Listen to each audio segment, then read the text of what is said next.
On va démarrer avec Georges Quirino. Parce que les Argentins ne sont pas contents. Mais alors, pas contents du tout. Georges, bonsoir. Salut les amis, bonsoir à tous.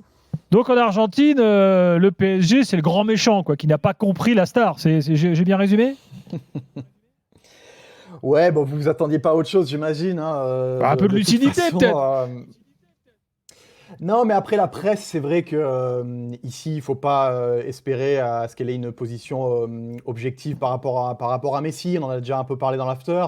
Depuis qu'il a gagné la Coupe du Monde, Messi, on va dire, il fait partie de la famille argentine. Donc, si vous touchez à quelqu'un de la famille, quand vous êtes étranger à la famille, tout de suite, il y a quelque chose d'épidermique qui se lance ici. Donc, voilà. Alors, moi, même en parlant avec les Argentins dans la rue, au-delà de la presse, dans la rue, il est quand même, quand on parle avec les gens, la position elle est un peu plus nuancée. Il y en a certains qui disent quand même que Messi, s'il a fauté, il doit être sanctionné. Mais en tout cas, il y a un truc qui fait l'unanimité ici, c'est que pour les Argentins, la sanction elle est trop lourde contre Messi et ce qui a été fait par Paris est trop dur et il y a une volonté peut-être justement d'acharnement, de faire avec lui une espèce d'exemple et c'est ce qui est regretté, voilà, donc c'est ce qu'on voit dans la presse depuis hier, hein, le journal Olé qui a titré Una sanción de locos, une sanction de fou, vous l'aurez compris, voilà exactement, la Nation qui dit c'est un tsunami dans un verre d'eau, le PSG a décidé de faire un conflit mineur, un truc énorme, ils n'ont pas été intransigeants comme ça avant avec Neymar, pourquoi ils le sont maintenant avec Messi? Pas faux.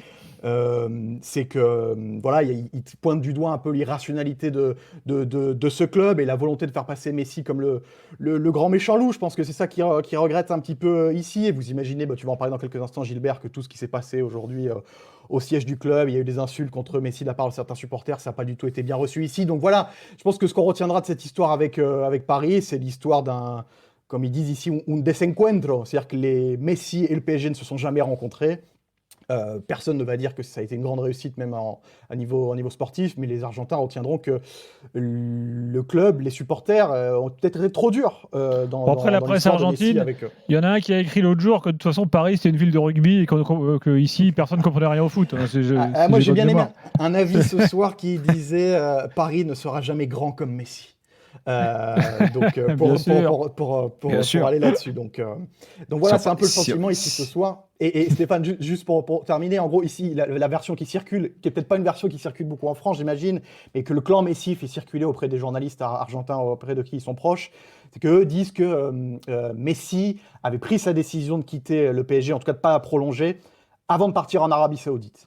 Et que, en gros, le PSG, sachant que ça risquait de tourner mal pour eux, qu'ils allaient se retrouver face à cette situation où Messi allait partir, ont voulu prendre les devants d'une certaine façon dans la communication, dans la bataille de com. C'est une fracture d'orgueil, tu penses, Georges ? Une fracture d'orgueil qui est des Argentins Non, du PSG, enfin du PSG de ses dirigeants. Je sais pas, saura-t-on un jour la vérité, Stéphane? Ça, moi, j'ai aucune envie vraiment aucune envie de défendre un joueur qui va prendre de 30 millions pour faire la promotion d'un pays aussi détestable qu'est l'Arabie Saoudite, toujours évidemment rapport au traitement des droits humains. Hein. Donc j'ai aucune envie de ça. En revanche, donc ça dit, je trouve qu'on ne s'essuie pas les pieds. Aujourd'hui, il était dans un centre commercial à Riyad. On l'a vu, les photos. Moi, je trouve ça. En plus, quand on a le blé à Messi, voilà, je trouve ça. Mais voilà, c'est l'évolution du foot, voir des monstres sacrés Messi comme qui fait Ronaldo, partie des rares Messi, sportifs milliardaires. Aller chasser le cacheton en Arabie Saoudite, je trouve ça dégueulasse. Ça me donne envie de gerber, très clairement. Mais dit ceci, je ne comprends pas non plus. En plus, quand tu as fait ce qu'a fait le PSG pour le faire venir, quand tu as fait ce cirque, parce que c'était encore une fois, c'était pas un choix sportif, c'était d'opération de relations publiques, l'avenue de Messi à Paris, bah, tu t'essuies pas les pieds sur Messi. Tu n'as pas le droit de traiter un des magiciens du foot comme il le traite aujourd'hui.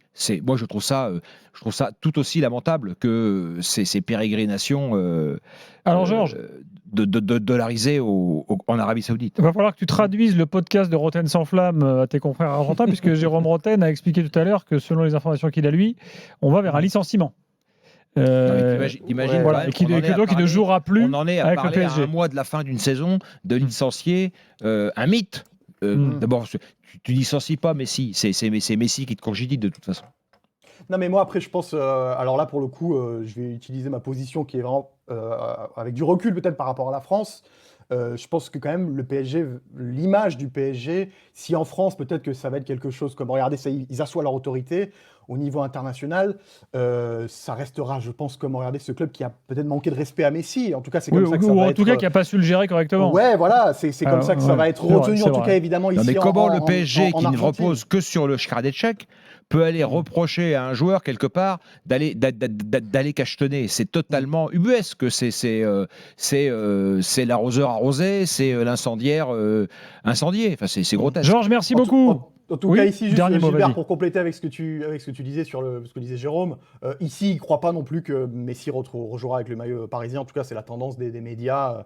Personne ne l'imagine jouer encore quelques matchs de Ligue 1 après tout ce qui s'est passé. Donc, voilà. Merci, Georges. On serait Salut, passé les amis. donc en 24 heures de Nasser Arien à Nasser Lavis. Mais c'est pas plus crédible. Le Nasser Arien et le Nasser Lavis ne parviendra jamais à faire oublier le Nasser Arien. C'est une opération de com. Et d'ailleurs, c'est là où Bravo, ça nous ramène au sujet du jour. Les blagues qui font un est... peu trop, donc à bien se tenir. Tout à fait. Non, mais ça nous ramène. C'est pas pour faire des bons mots. Ça nous ramène à l'autre sujet du jour, qui est le réveil quelque part des supporters du Paris Saint-Germain, et qui se trompent pas, qui vont. J'espère quand même qu'ils vont pas être Alors, dupes, on y arrive. et qui nomme celui qui doit être nommé et celui qui doit dégager, pour que ça change réellement un jour à Paris, pour que Paris redevienne, même si c'est à mon avis impossible tant que ce sera propriété des Qataris, redevienne un club de foot. Juste pour dire, juste par rapport à ce que disait Georges, c'est ce qu'on disait hier. C'est-à-dire que, effectivement, si le PSG a tapé aussi fort et pour une fois, et quelque part de manière un peu, comme le dit Stéphane, disproportionnée par rapport à un joueur comme Messi, c'est parce qu'il savait qu'il allait partir. C'est-à-dire que ne l'ont-ils fait sur Neymar Non, mais quand il faisait ses escapades? Ils étaient prêts à tout, Florent, pour faire venir Messi. Et après, tu le traites comme le dernier de la classe. Oui, parce qu'il n'arrive pas à donner cette image d'autorité. Il croit qu'il L'émir lui remettait sa robe de chambre il y a 2 mois sur le podium de la Coupe du Monde. Donc c'est ça, tout ça, ça n'a aucun sens. Il n'y a aucune logique, il n'y a aucun fil c'est pas une conducteur. robe de chambre, mais il lui a remis Un peignoir. une tenue traditionnelle. Non, tenue traditionnelle. Ils voulaient sa traditionnelle. photo, ils l'ont eu, et Voilà. maintenant ils vont s'essuyer les pieds sur Messi. Tout ça n'a Alors, aucun si sens. en Argentine on est choqué, il y a un autre endroit où on est choqué, c'est la Catalogne. Parce que les Catalans, d'un côté, ils se frottent un peu les mains en se disant tiens, peut-être une bonne nouvelle pour nous, il va revenir. Thibaut Télémon a enquêté auprès de confrères catalans.